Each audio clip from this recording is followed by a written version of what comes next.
What up, dudes? It's Gaz, and welcome back to the Warframe video.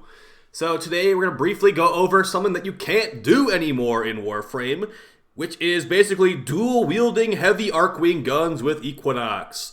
I'll be showing my, I think like 4 or 5 year old build video on when this used to work, and we'll be showing it in 2023 with the current nerfed version of the game, I guess I'd call it. And it's not that big of a deal because the weapon we were trying to use is actually the Larkspur Prime, because I was trying to mess with the Larkspur Prime some more since I got a new ribbon for it. And yeah, Larkspur Prime is bad, so I'll be showing some replacements for that kind of thing. If you enjoy these types of videos, make sure to like the livestream channel and also make sure you're subbed to this channel. We do daily Warframe video uploads, and when Deviri comes out, we're kicking it into high gear with multiple videos per day, as long as it doesn't give us like intrinsic caps and stuff like that. But yeah, let's go over this. So, what I'm trying to show you today is going to be the Duality Equinox Augment mod. You push the first ability for Equinox, and you make a shadow clone that will use your gun and your mods. Now, the thing is that back in the day, you could actually use heavy Arcwing guns and then use this same ability, and you'd have 2 heavy Arcwing guns. But now, as you can see, that does not seem to be the case anymore. I've got the Larkspur, and my shadow clone has my Verma Splicer. And you might be like, okay, well, what's the big deal? Well, whenever this video came out, I guess 4 years ago, which is still on my channel, I will show you with the Larkspur normal and the same ability, you were able to have 2 Arcwing guns. So I don't know when this was patched, but yeah, you can't do this anymore. And it would have unlimited heavy Arcwing gun ammo, obviously, because it's a shadow clone, I guess. And it was kind of fun, actually. So it's unfortunate they decided they had to remove this. And as you can see, I mean, this is like a Kuva Flood. We didn't have the Steel Path back then, but it was pretty fun, actually. So, yeah, you can't do this anymore, it seems, unless it's some bug that they're going to remove. But I think we can both agree that's not going to happen. So, in the meantime, let's show the Verma Splicer instead. This weapon actually is going to... I've had videos on it before, but I get questions on this thing quite often. And this is actually a fine replacement to the Larkspur for this kind of setup.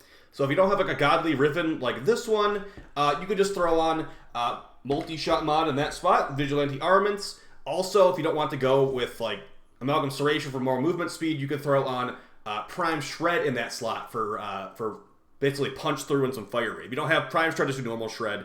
And yeah, pretty flexible. This weapon has base toxin, and the parts we're using on this thing for this specific Vermisplicer are Vermisplicer, Palmaris, and Splat. Basically as much crit as possible. Alright, so let's just go ahead and show how this is going to work. Oh, let's quickly show the Equinox up too. Now this is not a dedicated Duality Equinox build, because I don't think a dedicated Duality Equinox build is necessary anymore.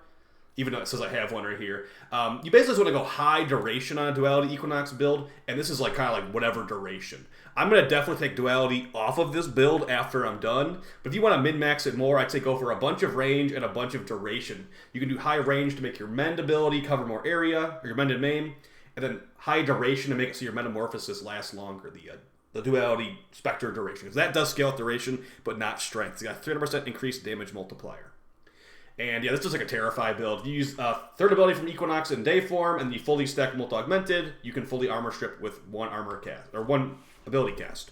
Alright, so let's just quickly show this. We'll show some Exo Gokstad officers. And yeah, so this is a Vira Hunter Munitions build, and it's kind of similar to Wukong's Shadow Clone a little bit. As you can see, it's going to chain between enemies, and the Eximus unit can tank it, but the rest of the guys are going to die to slash procs relatively easily. Now, this is a beam weapon, so it doesn't have infinite range, and if you like to experiment with like what kind of weapons will be good with the Shadow Clone AI, this is a fun little thing you can do, is just test a bunch of different weapons. Like, for example, I was trying out the Cyanex. I've got Secondary Encumber on here. Let's see if Secondary Encumber works with the Duality Clone. Looks like Secondary Encumber does work with the Duality Clone, so that's kind of cool. So yeah, you can definitely mess around with stuff and find things that work for you. Additionally, Melee also works, so if you want to try out Melee, use the ability, switch back and forth, and, you know, some decent slash procs, actually. Now, the thing is, this Shadow Clone is not invincible.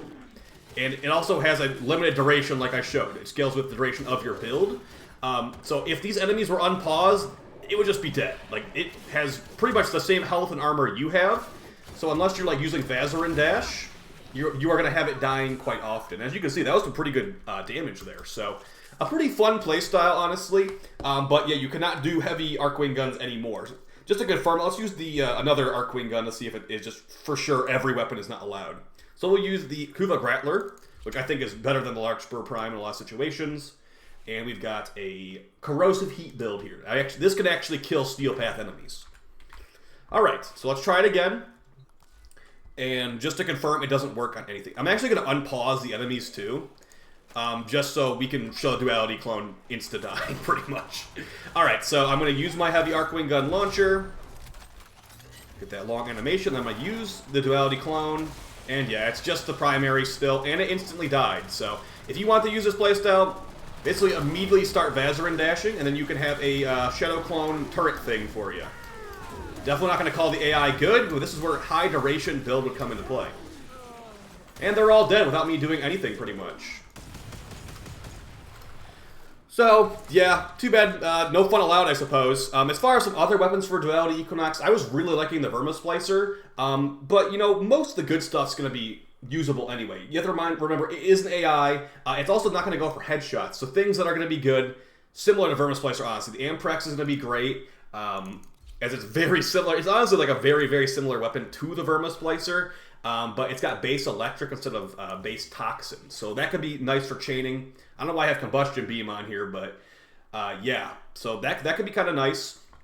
You could also throw on something like the Arcaplasma. I've never tried the Tenant Arcaplasma with this. Let's give it a quick shot. But yeah, this is the kind of stuff you can expect. Just some fun, you know, synergies and like, oh, well, will it be good at switching targets with this one? Because a lot of the things that hold you back with this weapon are going to be things like the AI being stupid. Like, it will sometimes just randomly reload the gun twice in a row. That actually might be what it does with the Tenant Arcaplasma. It will reload the gun twice for some reason, and there's certain guns that won't even have to reload at all. So I will leave it up to you to go exploring if you want to try that out.